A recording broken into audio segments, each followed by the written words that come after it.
Il est 8h moins 10. Figure libre avec Adria Mutuelle, la couverture santé des particuliers et des entreprises. Retrouvez-nous dans nos agences et sur adria.fr. Adria Mutuelle, chaque jour être bien.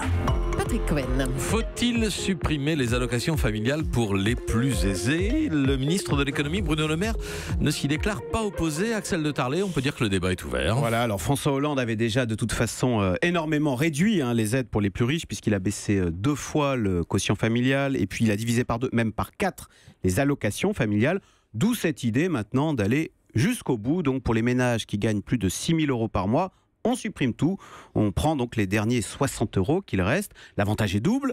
1, on fait des économies, c'est 440 millions d'euros d'économisés chaque année. Et puis 2, politiquement, en s'attaquant aux familles aisées, ça permet d'éteindre un peu la polémique sur le gouvernement des riches avec l'ISF. Et pourtant, le gouvernement hésite. Il promet que la mesure ne sera pas inscrite dans le budget 2018. Pourquoi ? Alors d'abord, il y a la cible. À 6 000 euros par mois, à 2, certes, on gagne bien sa vie, mais enfin, on n'est pas à l'ISF. Donc, ce sont des familles qui ont subi toutes les hausses d'impôts, mais ne bénéficient pas des baisses, et à qui on vient retirer les derniers 60 euros qu'il restait pour leurs enfants. Justement, c'est le deuxième problème de cette mesure, c'est que le gouvernement ne veut plus donner cette image de la politique du coup de rabot. Vous savez, allez hop, on prend 60 euros dans la poche des familles. Non, Emmanuel Macron, je vous le rappelle, veut transformer le pays. Cela passe donc par une refonte de la politique sociale.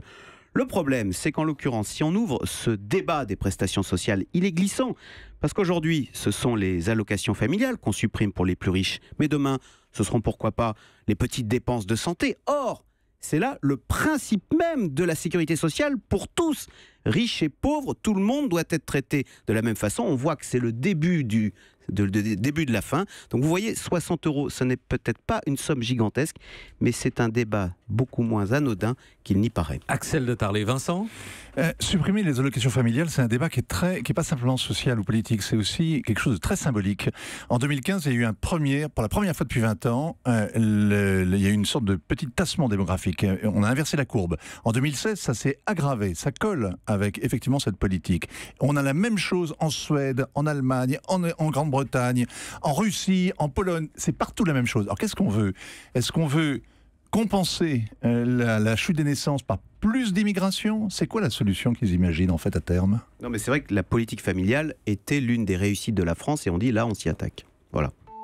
Europe 1.